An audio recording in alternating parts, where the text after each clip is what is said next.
이제 한국에서 미국으로 보통 유학 올 때에는 토플이라고 하는 영어 시험을 보고 그 점수를 미국 학교에 제출해서 입학 확인을 받고 유학을 오게 됩니다. 그런데 저는 한국에서 토플 시험을 보지 않고 미국 와서 토플 준비를 시작을 했습니다. 토플 제도가 좀 바뀌어서 말하기와 듣기가 이제는 추가가 되었어요. 한국 학생들은 읽고 쓰는 것은 굉장히 잘합니다. 그런데 말하고 듣는 것은 한국 학생들에게는 좀 불리한 영역이에요. 그래서 이 두 영역이 추가되면서 한국 학생들이 굉장히 고생을 많이 하고 있습니다. 읽고 쓰는 것은 잘 하는데 듣고 말하는 것은 영어만 어려운 것이 아니라 우리 일상생활의 대화에서도 이 듣고 말하는 것은 너무나 어렵습니다. 이 듣고 말하는 것은 중요한 인간관계의 소통이고 수단이죠. 우리가 계속 잠언 말씀을 묵상하면서 이 지혜의 말씀 잠언은 계속적으로 듣는 것, 말하는 것에 대한 그런 지혜를 우리에게 많이 주고 있습니다. 오늘도 듣기와 말하기, 그 지혜를 우리에게 주고 있는데요. 첫 번째, 듣는 것에 대해서 한번 살펴보고자 합니다. 오늘 13절에 보시면 13절 이렇게 말씀하고 있죠. 사연을 듣기 전에 대답하는 자는 미련하여 욕을 당하느니라. 공감이 가시지 않습니까? 사연을 듣기 전에 대답하는 자는 미련하다. 저도 어떤 분이 예전에 그렇게 하면 안 된다고 저에게 그렇게 말을 하신 분이 계셨어요. 그렇게 하면 안 된다고. 그런데 저는 제 나름대로 계획이 있었고 이유와 이 형편과 그런 이제 사정이 있었는데 이걸 한번 들어보시지. 근데 그걸 듣지도 않고 그렇게 하면 안 된다고 이렇게 말씀하신 분이 계셨어요. 그래서 저는 굉장히 서운하기도 하더라고요. 좀 들어보시지. 거기에 대고 말을 하는 순간부터 변명이 이제 되고 관계가 안 좋아지더라고요. 말로 다 할 수 없는 고난을 욥이 이제 당하면서 욥에게 친구들이 찾아옵니다. 그런데 욥의 친구들은 욥을 위로하기 위해서 찾아왔습니다. 위로하기 위해서 찾아왔는데 위로가 되지 아니하고 아픈 상처에 약을 발라줘야 되는데 아픈 상처에 소독약을 부어버린 것처럼 그렇게 욥의 마음을 쓰리게 만들었어요. 그래서 욥은 그의 친구들에게 이렇게 말합니다. 욥기 16장 2절인데요.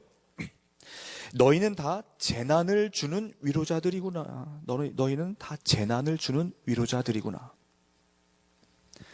위로자가 참 아픔을 치유해주고 같이 울어주는 공감의 위로자가 아니라 재앙의 위로자들이로구나. 욥의 상황과 마음을 듣지 않고 자신들의 말만 하는 거예요. 자신들의 의만 드러내고 욥의 잘못된 것처럼 보이는 것만 주장하는 거죠. 그래서 욥은 또 21장 3절에서 이렇게 한탄합니다. 나를 용납하여 말하게 하라. 내가 말한 후에 너희가 조롱할지니라. 나로 먼저 좀 말하게 해라. 그리고 나서 좀 말해라. 이런 말 아닙니까? 좀 먼저 들어봐라. 그리고 나서 이야기하라라는 그런 탄식이에요. 우리도 너무나 내 기준과 내 생각으로 사람을 그냥 판단해요. 그 상황을 판단해요. 다 그 사람에게는 이유가 있고 계획이 있고 상황이 있는데 그것을 먼저 듣지 않고 그냥 내가 판단해서 이야기해요. 그러나 오늘 본문 말씀처럼 사연을 듣고 대답하는 자는 미련하다라고 말씀하고 있습니다. 잘 들은 후에 말을 해도 늦지 않습니다. 아니, 그것이 순서예요. 먼저 잘 듣고 말하는 것이 순서입니다. 잘 듣는 것을 우리는 경청이라고 하죠. 경청. 한국에 좋은나무 성품학교라는 유치원이 있습니다. 그 유치원은 성경에서 12가지의 성품을 뽑아내어서 2년 동안 유치원 아이들 기독교적인 말씀으로 성품으로 가르치는 그런 유치원인데요. 그 12가지 성품 중에서 하나가 경청입니다. 경청. 그 유치원에서는 경청을 어떻게 가르치냐 하면, 자, 유치원생이 된 것 같은 마음으로 한번 들어보시길 바랍니다. 자, 경청이란 상대방의 말과 행동을 잘 주의하고 집중하여 들어 상대방이 얼마나 소중한지 인정해 주는 것. 이렇게 가르쳐요. 자, 우리 한번 같이 한번 해보실까요? 자, 두 손이 필요합니다. 제가 이제 온라인으로 예배 드리시는 분들은 죄송하지만요. 자, 다 같이 한번 해보시겠습니다. 자, 경청이란 상대방의 말과 행동을 잘 주의하여 집중하여 들어 상대방이 얼마나 소중한지. 자, 이게 포인트입니다. 이게 포인트예요. 자, 얼마나 여기를 조금 이제 좀 오버하는 거예요. 자, 얼마나. 자, 시작. 얼마나 소중한지 인정해 주는 것. 이것이 경청이라고 유치원생들에게 가르치고 있는 거예요. 유치원생들에게. 그래서 우리가 이것을 잘 해야지만 유치원생들보다 나은 그런 어른이 되는데, 우리가 사연을 듣기 전에 말하고 상대방이 얼마나 소중한지도 우리가 인정하지 않고 하면 유치원생보다 못한 것이 되는 거예요. 우리가 잘 들어주면요, 잘 들어주면 상대방이 얼마나 소중한지 인정해 주는 것이 됩니다. 야고보 사도도 이렇게 말합니다. 야고보서 1장 19절에 내 사랑하는 형제들아, 너희가 알지니 사람마다 듣기는 속히 하고 말하기는 더디하며 성내기도 더디하라. 말하기를 속히 하지 말라는 거예요. 말하기는 좀 더디하고, 말하기는 더디하고 듣기를 속히 해라. 먼저 들어라. 근데 우리는 말하기에 바쁘고 말을 먼저 해야 될 것 같고 그럴 때가 있어요. 그러나 먼저 들으라는 것입니다. 먼저 들어요. 그래서 말하기 전에 먼저 듣는 지혜의 사람이 되시기를 간절히 소망합니다. 잘 듣는 경청의 사람이 되기 위해서는 먼저 하나님을 듣는 훈련이 되어 있어야 돼요. 하나님은 말씀하시는 하나님이에요. 하나님은 셀 수 없이 많은 곳에서 말씀하고 계세요. 하나님은 자연 만물을 통해서도 말씀하십니다. 시편 29편에서 다윗이 이렇게 노래합니다. 여호와의 소리가 물 위에 있도다. 영광의 하나님이 우레소리를 내시니 여호와는 많은 물 위에 계시도다. 여호와의 이 소리가 많은 물 위에 있는 거예요. 그래서 빗소리가 나면 하나님의 음성이구나 이렇게 한번 들어보세요. 그러면 참 우리에게 좀 낭만이 좀 있지 않겠습니까? 또 햇빛이 이제 태양이 뜨면 하나님께서 오늘 우리에게 하루를 또 시작한다고 말씀하고 계시는구나. 이렇게 한번 하나님의 소리를 들어보세요. 구름이 오면 하나님이 이 뜨거운 해를 잠깐 쉬라고, 나에게 좀 쉬라고 말씀하는 것이구나. 이렇게 한번 들어보세요. 바람이 불면 하나님이 지금도 하나님이 존재하고 있어. 힘내. 라고 말하고 있는 것처럼 한번 들어보세요. 자연 만물에 하나님이 계십니다. 그 하나님의 소리를 들어보세요. 하나님은 자연 만물을 통해서 말씀하시는 분이세요. 하나님은 천지에 충만하시기 때문에 그렇습니다. 사무엘도 말하지 않습니까? 여호와여 말씀하옵소서, 주의 종이 뭐라 그랬죠? 듣겠나이다. 여호와의 말씀하옵소서, 주의 종이 듣겠나이다. 사무엘은 잘 하나님의 소리를 들었던 사람이에요. 하나님의 존재를 자연 만물을 통해서 들으시고, 하나님의 말씀을 기록된 성경과 말씀을 통해서, 선포되는 말씀을 통해서 들으시고, 하나님의 뜻을 기도의 무릎을 꿇으며 기도를 통해서 하나님의 뜻을 들으시기를 바랍니다. 하나님을 들을 때 관계가 깊어집니다. 쉐마라는 히브리어 이 단어 많이 들어보셨죠? 쉐마. 신명기 6장 4절부터 9절까지의 이스라엘아 들으라. 이스라엘아 들으라. 이 들으라가 쉐마예요. 쉐마. 이스라엘아 들으라, 우리 하나님은 유일한 한 분 하나님이시니, 그러면서 너희 자녀들에게 말씀을 가르치고 문설주에 바르고, 이게 자녀 교육에 대해서 말씀하는 것이 그래서 유대인들의 쉐마 교육이에요. 쉐마 교육. 이 쉐마 교육은 하나님을 먼저 듣는 거예요. 하나님을 듣는 거예요. 하나님을 듣고 하나님이 유일하신 한 분 하나님임을 인정하는 것. 그리고 말씀을 항상 부지런히 듣고 읽고 실천하는 것. 이것이 유대인들의 쉐마 교육이에요. 쉐마. 우리 아이들에게도 또 내 자신도 하나님을 듣는 훈련이 되어 있어야 됩니다. 우리 자녀들에게도 이 쉐마 교육, 하나님을 듣는 훈련이 우리 자녀들에게 있어야 됩니다. 항상 우리가 어디든지 하나님을 듣는 훈련이 되어 있어야 됩니다. 예수님도 소아시아 7교회에게 말씀하시죠. 귀 있는 자는 성령이 교회들에게 하실 말씀을 들을지어다. 여러분 귀 있으십니까? 귀 있죠. 근데 귀 있는 자가 무엇입니까? 이 귀가 아니에요. 하나님의 말씀, 하나님의 음성을 들을 수 있는 그 귀가 우리에게 있어야 한다는 겁니다. 하나님을 들어야 돼요. 그 귀가 열리시기를 바랍니다. 우리가 잘 들어야 하는 이유는 하나님은 말씀하시는 하나님이면서 동시에 하나님도 들으시는 하나님이에요. 들으시는 하나님. 우리 하나님 너무나 잘 들으세요. 애굽에 종살이 하던 이스라엘 백성들의 그 소리를 하나님이 들으셨어요. 예전 성경에는 권념하셨다. 근데 이것이 들으셨다라는 그런 말이에요. 들으셨다. 하나님은 애굽에 종살이 하던 이스라엘 백성들의 그 고통 소리를 들으셨어요. 또 사사시대에 그 이방 민족의 압제에서 고통당하던 백성들의 소리를 들으셨어요. 또한 성경의 수많은 인물들의 고통 소리를 들으셨어요. 기도 소리를 들으셨습니다. 그 들으시는 그 하나님은 어제와 오늘이나 동일하신 그 하나님, 구약과 오늘날 하나님이 동일하신 하나님이라면 오늘 저와 여러분들이 이 기도하러 나오신 이 자리에서 또 온라인으로 가정에서 예배 드리실 때에 그 자리에서 하시는 그 기도 소리를 들으실 줄로 믿습니다. 들으세요. 우리 하나님 들으시는 하나님이세요. 그런데 문제가 있습니다. 문제는 우리가 듣지 않는다는 거예요. 우리가 듣지 않는다는 거예요.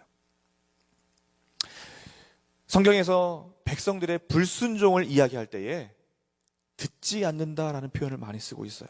이사야 48장 8절에 내가 과연 듣지도 못하였고 알지도 못하였으며 내 귀가 옛적부터 열리지 못하였다. 네가 듣지 못했다. 네 귀가 열리지 않았다. 옛적부터. 이것이 무슨 말입니까? 불순종했다라는 말이에요. 불순종했다. 하나님의 그 말씀과 명령을 듣지 않았다. 불순종했다. 실제로 그 듣는다는 그 말과 순종한다는 그 말의 단어에 어근이 같아요. 뿌리가 같아요. 그래서 잘 듣는다는 것은 잘 순종한다라는 그런 말입니다. 사람과의 관계 속에서 잘 들으시고 하나님과의 관계 속에서 잘 들으시기를 간절히 소망합니다. 자, 이제 잘 들으셨다면 이제 잘 말하셔도 됩니다. 두 번째가 바로 말하기입니다. 본문 20절 21절에서 이렇게 말씀합니다. 사람은 입에서 나오는 열매로 말미암아 배부르게 되나니 곧 그의 입술에서 나는 것을 말미암아 만족하게 되느니라. 죽고 사는 것이 혀의 힘에 달렸나니 혀를 쓰기 좋아하는 자는 혀의 열매를 먹으리라. 아멘. 잘 들으셨다면 이제 잘 말해야 됩니다. 본문에서는 사람이 입에서 나오는 열매로 배부르게 된다. 입에서 나오는 열매로 만족하게 된다. 혀의 열매를 말하고 있습니다.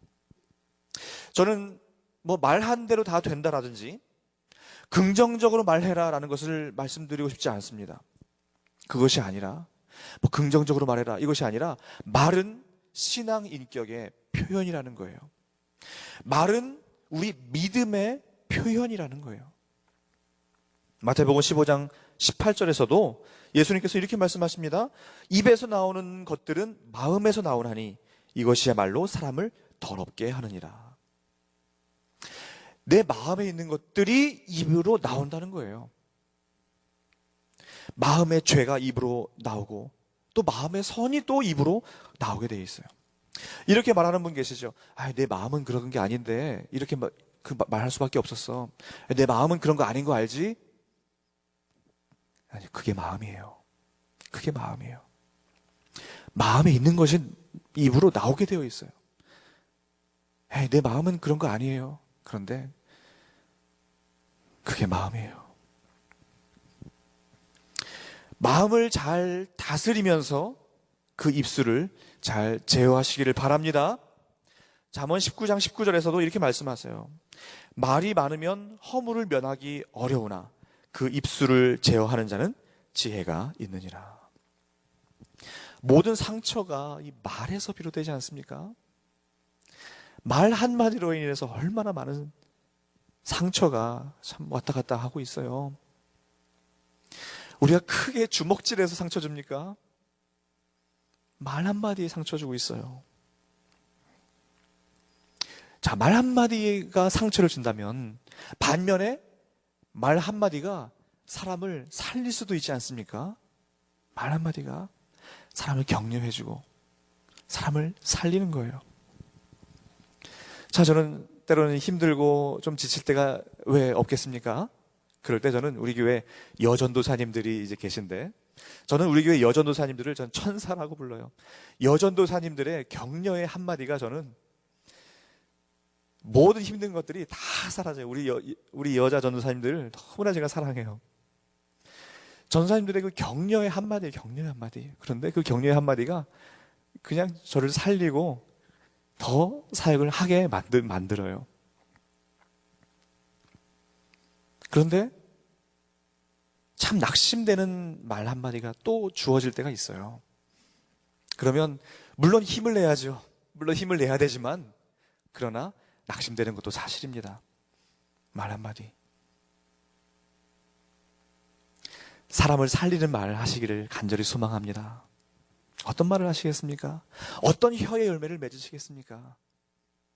사람을 낙심시키고 절망시키고 상처 주는 그런 혀의 열매를 맺으시겠습니까? 격려하고 살리고 세우는 혀의 열매를 맺으시겠습니까? 말할 때 하나님의 모습과 하나님의 지혜가 드러나야 합니다. 우리의 거룩이 드러나야 돼요. 말이 가볍고 말의 주제가 세상 사람들과 별반 다르지 않다라고 한다면 어떻게 거기에 거룩이 있습니까? 세상의 빛으로 살아갈 수 있겠습니까? 영성신학자인 애덤 맥큐는 콘베르사치오 디비나, 컨버세이션 디바인이라고 하는 그런 라틴어 단어를 사용하면서 이렇게 이야기합니다. 거룩한 대화라는 뜻이죠. 거룩한 대화. 거룩한 대화는 다음과 같은 신념에 기초한 것이다. 우리가 대화를 예물로 드리면 하나님이 그 속에 임재하시며 대화를 인도하신다. 우리가 드리지 않은 일부 대화에 대해서도 똑같이 하신다. 우리는 타인의 말만이 아니라 그 속에서 말씀하시는 그분의 음성도 듣는다. 우리의 대화가 이렇게 하나님이 임재하시는 대화가 되어야 한다는 것입니다. 상대방의 말을 들을 뿐만 아니라 하나님의 음성도 들으면서 우리의 거룩한 대화, conversation divine, 거룩한 대화가 이루어져야 합니다. 그렇게 하기 위해서 잘 듣고 말하시기를 바랍니다. 사연을 듣지 않고 말하면 미련한 자라고 말씀하고 있습니다. 재앙의 위로자가 되지 마시기를 바라요. 재앙의 위로자가 아니라 경청의 위로자, 공감의 위로자가 되어주시기를 바랍니다.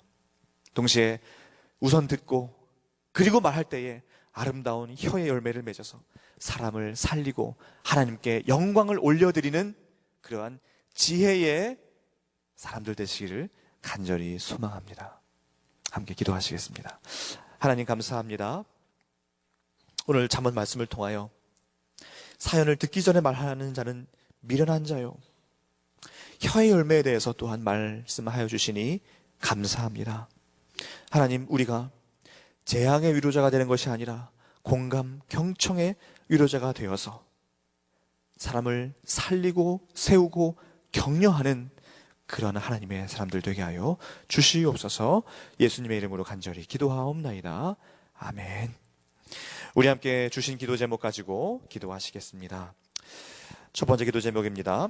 하나님의 마음으로 경청하는 귀를 주시고 덕이 되는 사랑의 말을 함으로 하나님께 영광 나타내고 지혜로운 삶을 살게 하옵소서. 두 번째, 담임 목사님에게 영육간의 강건함을 주시고 리더십들에게 지혜를 주시며 성도님들의 삶터와 생활을 지켜주셔서 온 교회가 일어나게 하옵소서. 세 번째입니다. 이번 주일부터 완화된 오픈이 시행되는데 원활하게 진행되게 하시고 한 사람 오늘 통해 교회에 방문하는 VIP들에게 예수님께서 찾아가셔서 복음이 들려지게 하옵소서. 오늘 네 번째 선교사님 이혜진, 김미자, 세네갈 선교사님을 위하여 기도하는 날입니다. 은캐년 교회 건축과 은부르 교회 유치원, 초등학교가 축복 가운데 귀한 사역 감당하게 하옵소서. 우리 주신 기도 제목 가지고 주님 내 귀를 열어 주시옵소서, 내 입을 열어 주시옵소서. 들으시는 하나님께서 오늘 나의 기도를 들어 주시옵소서. 우리 합심하여 간절히 기도하시겠습니다.